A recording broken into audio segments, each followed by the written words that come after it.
Hi guys, not even 4 months left to CAT, and this is the perfect time to start getting a shit ton of mocks. And I know how it feels because I was in the same boat as you last year, where I gave my CAT attempt, in which I got a 99.5 percentile, which is CAT 2024.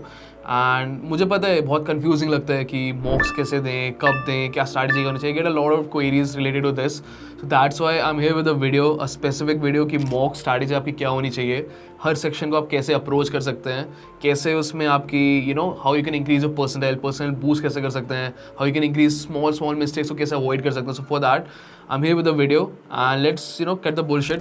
Let's start with VRC section. सबसे पहले इन VRC the most important thing is assess your strengths. So आपकी strength क्या है? Is it speed or is it accuracy? Like for me, मेरी strength थी speed, तो मैं सारे के सारे क्वेश्चन अटेम्प्ट करके आता था. All the 24 questions in CAT मैंने सारे अटेम्प्ट करे थे. And I tell you one thing, let's say speed आपकी अच्छी है. And why is it important to assess की स्पीड एक बैलेंस बनाना इज वेरी इंपॉर्टेंट. लेट्स आपकी स्पीड अच्छी but accuracy isn't as good. Let's say you attempt all the 24 questions like me, but आपके 10 question गलत हो जाते हैं. सो 14 right question, 42 marks minus 10 because negative marking भी होती है. So you are sitting at 32 marks right. फिर उसके बाद लेट्स से अ पर्सन जिसकी एक्यूरेसी अच्छी है, स्पीड भी अच्छी है, बट वो धीरे धीरे उसने बैलेंस बना रखा है, वो करता है 15 क्वेश्चंस एंड उसका मान लो 14 क्वेश्चंस राइट होते हैं, 1 गलत होता है. Then he sitting at 42 minus 1, 41 marks. You sitting at 32 marks and he sitting at 41 marks. वो बहुत परसेंटाइल में डिफरेंस काफ़ी लगेगा. So it is very important to make a balance between your strengths, कि आपकी एक्यूरेसी और स्पीड में आपका जो बैलेंस है वो काफ़ी सेट करना काफ़ी इंपॉर्टेंट है. अदर देन दैट RCs को कैसे स्किम करना है, that is very important. Before skimming let me come to this. RCs को सिलेक्ट कैसे करना है, ऐसा नहीं करने बैठ गए. First of all see out of the 4 RCs which RC you are more familiar with, जो आपका topic more familiar. Let's say आपको फिलोसफी पसंद है, लेट्स से आपको इकोनॉमिक्स पसंद, तो उस जॉनर के RCs पहले करो एंड देन जो एब्स्ट्रैक्ट RCs है उनको बाद में करो right. And there is also one more strategy. I've seen a lot of toppers. I have a lot of friends जिनके काफ़ी अच्छी अच्छी पर्सनल्स आई हैं. तो फॉर मी मैं तो 24 के 24 करता था, तो मेरी तो ऐसे कुछ ये वाली स्ट्रैटेजी नहीं थी. बट देयर आर पीपल जो क्या करते हैं, दे डोंट अटेम्प्ट वो क्या करते हैं, 3 RCs करेंगे एंड सारे भी क्वेश्चंस करेंगे. वो एक पूरा RC छोड़ ही देंगे right. So essentially they are solving what 20 questions, but उन्होंने 3 RC करें और सारे के सारे भी क्वेश्चन करें. This is a strategy that only you yourself can come up with if when you give a lot of mocks and a lot of sectionals. If not 3 RCs, you can do just 2 RCs and सारे के सारे we question तो सारे करने ही है because those are more scoring. ठीक है, तो let's say you are attempting 2 RCs and सारे सारे V questions means you are attempting 16 question. इसमें if you are attempting a less number of questions, it is obvious कि आपकी मतलब accuracy high होनी चाहिए right. And now after that how much time to spend on a particular RC. अभी काफी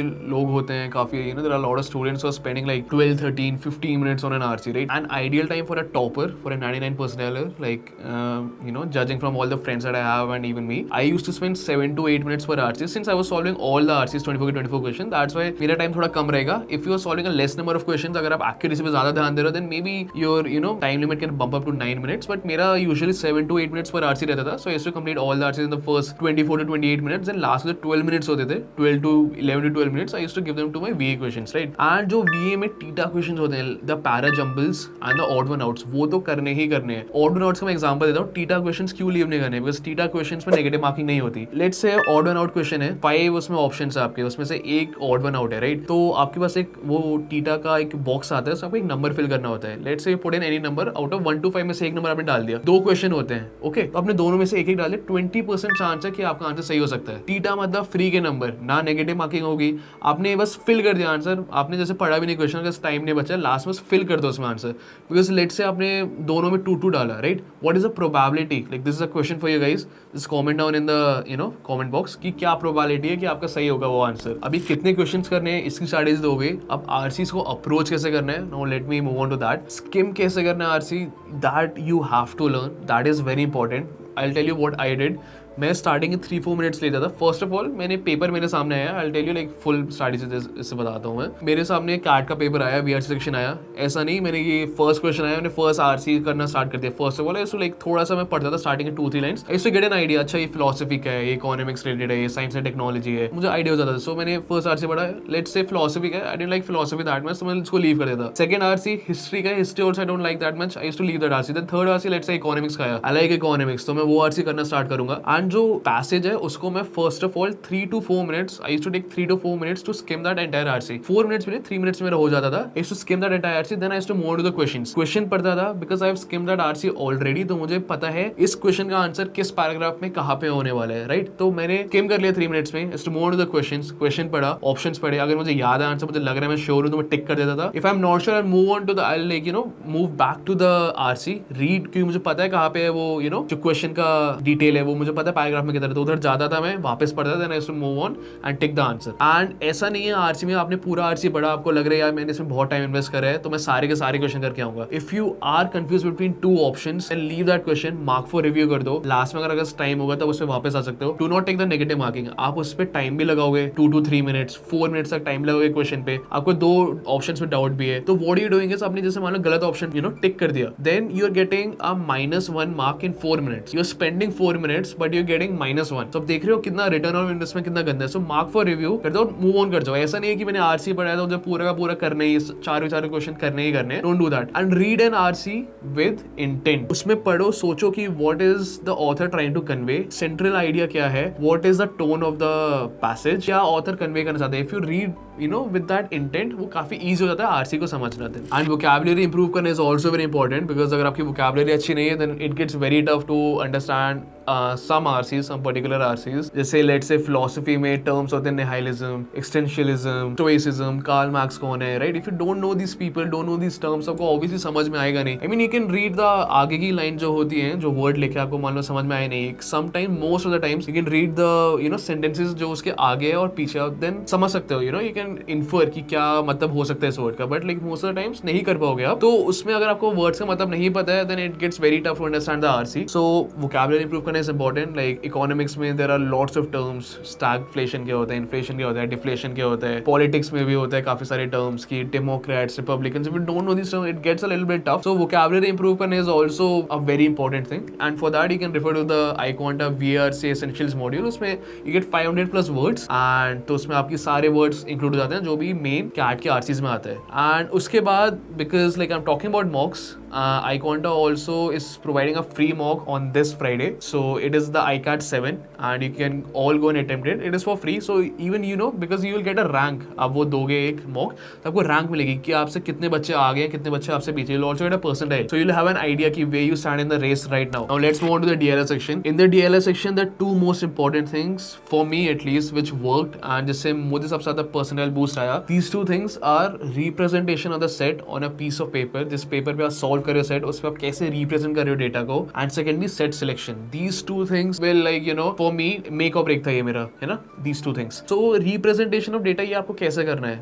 The more you solve, the better you'll be able to represent the data. Like cleanly represent करना है हर जो भी आप information लिख रहे हैं, because there is a lot of information on the computer screen. तो ऐसे नहीं बार-बार नीचे देखोगे, वापस ऊपर देखोगे, वापस नहीं, because you have to note down all the data on a piece of paper. लेकिन आप उसे कैसे कर रहे हो, tabular form आपका कैसा है, आपने Venn diagram कैसा बनाया है, कितना cleanly लिखा है. कभी-कभी होता है कि आपको handwriting ही खुद की समझ में नहीं आएगी. कभी-कभी होगा कि आपने calculation और जो आपका main question है वही आपने mix कर दिया तो समझ में नहीं आएगा कि data कौन सा है, क्या नंबर है. That is very important कि represent आप कितना cleanly कर रहे हो. And also अभी से तो नहीं, but जब 1 month रह जाएगा CAT के लिए, 1 month और 2 month, when you're giving mocks, start giving mocks है ना A5 sheet of paper. A5, A4 होता है, उसका आधा होता है A5, because in CAT you'll only get a A5 sheet, not A4 size. A4 size is very big. A5 sheet is only this big. A5 is like half of A4. तो उसपे it gets even more tough because छोटा paper होता है, represent करने के लिए data और भी कम स्पेस होती है. A4 साइज पेपर में तो आप कितना बड़ा कहीं भी लिख लो, A5 शीट में कम आपको स्पेस मिलेगी. तो when there are only 2 months left to CAT और 1 month left to CAT, तब सब स्टार्ट कर सकते हो. अभी तो आप सॉल्व करो नॉर्मल पेपर. एंड उसके बाद सेट सिलेक्शन. ऐसा नहीं है कि मतलब जैसे आपका DLR का सेक्शन आया, आपने पहला सेट पढ़ा उसे भी आप कूद गए. First of all give 5 to 6 minutes to go through the entire, जितने भी 4 सेट है 5 सेट है सारे सेट्स पे गो थ्रू करो. फिर उसके बाद सिलेक्ट करो कि कौन सा सेट आपको ईजी लग रहा है, आपको लग रहा है कौन सा सेट आप कर सकते हो, ठीक है. Then go and do that set. Also for people who are solving this is for people who are solving less than 2 set in every mock consistently. For people who are solving more than 2 sets consistently in every paper, आप लोग ये मत करो. आप लोग don't waste those 5 to 6 minutes in like reading all the sets. आप direct कूद जाओ जो भी आपको सेट दिख रहा है, because obviously I'm assuming if you're solving more than 2 sets consistently per mock, you're obviously good at solving DLR. So don't waste those essential 5 to 6 minutes, because you can use those 5 to 6 minutes at the end to solve 3 to 4 more questions. And 3 to 4 more questions, if you do them correctly, that is 9 to 12 marks and 9 to 12 marks से आप मतलब you can jump from what 99 आपका already है 2 set solve करके, तो 99 से आप 99.9 तक जा सकते हो इजीली, ठीक है। And like one thing which I would like to tell everyone, जिससे मुझे काफी डिसएडवांटेज हुआ था, I went and solve the DLR section CAT 24 with a set strategy कि मैं सिर्फ 2 सेट सॉल्व करके आऊंगा, बिकॉज कैट 23 कैट 22 मतलब इन सब में ऑलमोस्ट 2 सेट्स करने पे फुल सॉल्व करने पे यू गेटिंग 99%। ओके, सो मैं भी 2024 में यही सेम स्ट्रेटजी लेके गया कि यार मैं तो 2 सेट करके आऊंगा, फुल सॉल्व करके आऊंगा, आई विल गेट 99%। बट क्या हुआ, इस साल का paper was a little bit on the easy side and instead of 4 sets we got 5 sets. So मैंने 2 सेट करे, मैंने तो अपना स्ट्रेटजी सेम ही रखी, मैंने 2 सेट्स करे, but I ended up with 97.3%, right? Why? Because the paper was easier and there were 5 sets instead of 4, right? So people they were more fluid, right? मेरी एकदम rigid strategy थी कि मैं इसे 2 set करूंगा, but people this all 2.5 sets, this all 3 sets, that's why 99% push हो गई। इससे like you guys should take a learning from this, even I am taking a learning from this is कि set strategy लेके मत जाओ, कभी हो सकता है पेपर easy आता है, so you have to like be fluid कि अगर पेपर easy है you have to solve more than 2 sets, अगर पेपर tough आ रहा है then obviously 2 sets पे 99 बन जाएगी, हो सकता है अगर बहुत tough आ गया तो 1.5 भी बन सकते हैं 99। so don't go in with a set strategy, be fluid। अगर पेपर इजी लग रहा है आप ऐसा भी कर सकते हो, जस्ट लाइक इन वीआरसी मैंने आरसी में बोला आपको कि आप क्वेश्चन लीव कर दो, वैसे अगर डीएलआर में कोई क्वेश्चन टफ लग रहा है, डीएलआर में से 4 क्वेश्चन आ रहे हैं एक सेट के, अगर आपको लग रहा है एक क्वेश्चन टफ है तो उस क्वेश्चन को लीव कर दो and move on to the next set. मतलब एक सेट के अगर 5 क्वेश्चन है, यू डिड 3, लास्ट के 2 लग रहे हैं बहुत टफ है या फिर कैलकुलेशन बहुत लगेगी, टाइम बहुत लगेगा, leave those 2 question, move on to the next question. Ego trap मत रखो कि मैंने इतना टाइम स्पेंड करा तो मैं पूरा का पूरा सॉल्व करूंगा, that gets very, I have given a lot of mocks, so I know ये बहुत ज्यादा होता है, ईगो ट्रैप आ जाता है कि यार मैंने तो बहुत टाइम इन्वेस्ट करा है, मैं तो पूरा का पूरा सॉल्व करूंगा, that is not a good strategy. I mean the more मॉक्स you give the better you will understand कि आपका मॉक्स का स्कोर कितना हाई जाएगा, आपको खुद पता चल जाएगा। Also relating to this ego strategy, one more thing कि let's say you are solving a set, आपसे सॉल्व नहीं हो रहे, मेरा क्या रहता था personally, I used to give 7 to 8 minute last रहता था, 8 मिनट तक अगर सॉल्व नहीं हो रहे, मैंने एक सेट पे 8 मिनट्स लगा लिए टोटल और सॉल्व नहीं हो रहे, then leave that question, leave that set entirely. मैंने like this is a strategy which I couldn't myself apply in the CAT 24 exam. I took the set, easy set था but मेरे से होने रहा था, 8 मिनट्स हो गए, but still I was very much मेरी ईगो पे आ गई थी, I spend 20 minutes on that set and फिर भी नहीं हुआ, देन लास्ट के मेरे पास सिर्फ 20 मिनट्स बचे थे, in those 20 minutes I solved the 2 sets, so I wasted 20 minutes on a set जिससे मुझे 0 मार्क्स आए। 20 मिनट्स मैंने वेस्ट कर दिए, मैंने हाफ द टाइम वेस्ट कर दिया डीएलआर सेक्शन का जस्ट ऑन अ सेट जो मुझे पूरा आया ही नहीं। Then in the next 20 minutes I got 2 full sets correct and 30 marks. So this is something which I mean all of you like you should definitely avoid, ego पे मत लो, set अगर 8th minute तक नहीं हो रहा है then leave that set, but also 8th minute के बाद अगर आपको लग रहा है कि like I am reaching somewhere, I am like just reaching the answer, मेरा होने वाला है, तो आप ऑब्वियसली मूव ऑन करो, बट 8th मिनट के बाद अगर आपको लग रहा है मुझे कुछ क्लू ही नहीं है कैसे करने, मुझे तो हो ही नहीं रहा बिल्कुल, then definitely leave the set. अगर लग रहा है कि I am reaching somewhere, maybe मेरा 2 मिनट में आंसर आ जाएगा, 5 मिनट में आंसर आ जाएगा, then move on with the set. अगर 8th मिनट के बाद लग रहा है कि नहीं हो रहा बिल्कुल, only then leave. Now let's move on to the quants strategy, quant section strategy. This is the section जिसमें सबसे ज़्यादा डाउट्स आते हैं, even I am a non engineer and like the irony is मेरे सबसे ज़्यादा पर्सनल मेरी quants में ही आई है 99.21, right? Out of all the 3 sections मेरी क्वांट्स सबसे ज़्यादा मार्क्स आए हैं। And I tell you my strategy, मैं जो करता था, attempt the quant paper in 3 rounds, round 0, round 1 and round 2। I tell you what these rounds are. Round 0 are दो sitter questions which are very easy to solve, because हर paper में, हर slot में, हर कैट ईयर में there are at least 7 to 8 questions जो sitters होते हैं। सो राउंड 0 में you have to go through all the 22 questions. First question नहीं हो रहा, नहीं, you don't have to try, you just have to read it. अगर आपको लग रहा है हो जाएगा तो करो, अगर लग रहा है नहीं होगा तो मत करो, लग रहा है 1 मिनट के अंदर होगा तभी करना, because that is, this is round 0 I am talking about. Okay, first question I am thinking it will take a little bit time but I will solve it, so I will mark for review, move on to the next question. Second question tough लग रहा है, मुझे तो idea नहीं है कैसे करना है, leave this question. Third question same, idea नहीं है कैसे करना है, leave this question. Fourth question लग रहा है हो सकता है मेरे से हो जाएगा, then also mark this question for review. Fifth question, now I think this is a setter, now I think मैं इसको 1 मिनट के अंदर कर लूंगा। Mostly these questions for me were from TSD averages, मतलब mostly arithmetic and number system, and number system meaning PNC के ज्यादा रहते थे, राइट? सो दीज 2 टॉपिक्स से ज्यादा मुझे सेटर्स मिलते थे। अलजेब्रा भी मेरी थोड़ी वीक सी थी, सो अरिथमेटिक एंड PNC के मोस्टली जो क्वेश्चंस होते थे I used to solve them quickly, ठीक है, एंड इजी भी आते थे। तो fifth question I am finding it easy कि ये इजी क्वेश्चन है, इसको मैं 1 मिनट के अंदर कर लूंगा, तो इसको मैं करता हूँ। देन फिफ्थ क्वेश्चन हो गया मेरा, let's move on to the sixth question, लग रहा है नहीं होगा, लीव इट। सेवंथ क्वेश्चन वापस सेटर मिल रहा है, कर लो, ऐसे करके you have to go through all the 22 questions, ठीक है? बिकॉज जो टफ क्वेश्चंस होते हैं वो यूजुअली एट द बिगनिंग होते हैं, because even the CAT paper setters they know that you know students mostly वो फर्स्ट क्वेश्चन देखते हैं। जैसे मैंने बोला वीआर और डीएलआर में जो पहला स्क्रीन में क्वेश्चन आया उसी पे सब लोग कूद जाते हैं कि अरे ये पहला क्वेश्चन इसी को करते हैं, फिर वो बाद में आगे जाते नहीं है, वो टाइम वेस्ट कर देते हैं स्टार्टिंग इनिशियल क्वेश्चन में, वो लास्ट के क्वेश्चन और बेसिक क्वेश्चन छोड़ देते हैं। And mostly the easy questions are at the end और इन द बिगनिंग और in the middle. I mean beginning में वो टफ क्वेश्चन इसलिए डालते हैं बिकॉज लाइक आई सेड सब लोग स्टार्टिंग स्क्रीन जैसे ही वैसे ही उस पर कूद जाते हैं कि फर्स्ट क्वेश्चन आया सेकंड क्वेश्चन आया यही पहले करेंगे। तो you have to go through all the 22 question. जो 6, 7 to 8 क्वेश्चन जो मैं बोल रहा हूँ इजी स्टेटर जो आते हैं, those are always there in every paper. So keep it in mind whenever you are giving quant का पेपर, just keep in mind you don't have to solve 100% of the paper। 22 questions है, 22 नहीं करने आपको, you just have to solve 9 to 10 9 to 10 सही करने हैं आपको and you'll get a 99% easily। 9 to 10 questions मतलब 4 minutes per question, you have 4 minutes per question, you just have to solve it correctly and you'll get a 99%। let's say आपकी बहुत ही weak है maths, just solve 7 questions what 6 minutes per question, 6 minutes per question बस सही करना है आपको and you'll solve 7 questions and you'll get a 95%। it is that easy, quant is not tough, it is just that easy। 7 questions करो, सही करो and you'll get a 95%। let's say आपके वही 99% के लिए 10 questions, you don't have to solve 22 marks। जो एकदम toppers होते हैं 99.9 100% they solve around 19 to 20 questions and उनके mostly accuracy सही होती है, so they get around 50+ marks। so उनके 99.9 इतने आते हैं। so for you if you want a 99 just solve 10 questions 4 minutes per question and you're good। now this is round 0। round 1 are those questions जो मैंने mark for review बोले थे, like you know first question नहीं हुआ, second question मुझे लग रहा है यार you know I can't do it but इसमें मुझे 2 मिनट से ज्यादा लगेगा, so I'll mark this question for review। then third question गया, fourth question गया, fifth question the sitter। तो ये तो round 0 था। जो round 0 में मैंने जो mark for review करे questions, those are those questions जो मैं round 1 में आऊंगा उस पे, ठीक है? so round 1 में जो मैंने mark for review करे हैं उस पे those questions जिसमें मुझे लग रहा है मैं कर लूंगा solve but 2 मिनट से ज्यादा लगेगा मुझे, तो I'm solving those questions in round 1। so mostly मेरा round 0 round 1 में टाइम खत्म हो जाता था and my attempts were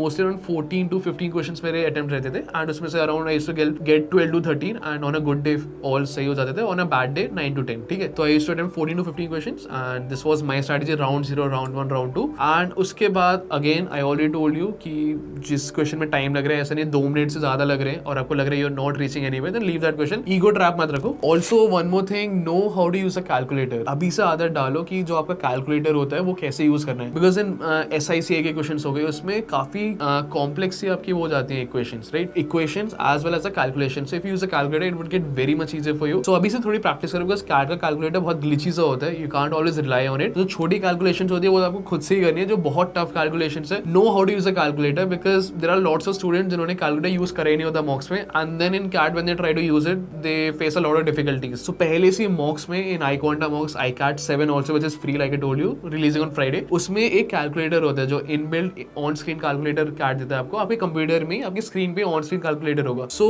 एक आदत डालो कि कैलकुलेटर को यूज कैसे करते हैं, फास्ट यूज कैसे करते हैं, that can help you a lot in those SICA questions. Even in DLR जो DI डेटा इंटरप्रिटेशन के सेट्स होते हैं उसमें भी काफी कॉम्प्लेक्स सी कैलकुलेशन आ जाते हैं, कॉम्प्लेक्स नंबर्स आ जाते हैं। सो फॉर दोज आल्सो आपका जो कैलकुलेटर ऑन स्क्रीन कैलकुलेटर है that can help you a lot in those calculation, बहुत टाइम सेव करेगा आपका। So this was from my side and D-Day के भी काफी D-Day is like the day of the examination. तो D-Day की भी बहुत सारी टिप्स होती हैं कि आपको किस माइंड से जाना चाहिए, सुबह क्या करना चाहिए। If you getting the slot 1 तो सुबह सुबह का क्या रूटीन होना चाहिए, स्लॉट 2 है तो आपको कैसा you know what your mindset should be, कैसे आपको जाना चाहिए, you know it depends a lot on the D-Day as well. कुछ लोग होते हैं जिनका D-Day पे कुछ यू नो थोड़े से मेसअप्स हो जाते हैं तो उनका कैट अच्छा नहीं जाता है। कुछ लोग होते हैं एकदम ही you know they never score good in mocks but D-Day पे आके because you know they have had a good routine सुबह उठ के या फिर the previous day they have had a good routine, तो उनके D-Day पे कैट काफी अच्छा चला जाता है, they get a lot you know काफी अच्छे मार्क्स आ जाते हैं जितने उनके कभी मॉक्स में भी नहीं आए हैं। सो D-Day की भी काफी अलग स्ट्रैटेजीज होती हैं which I will cover in different video. Just let me know if you want me to do that as well in the comments and you know all the best for these mocks guys and I will see you in the next video.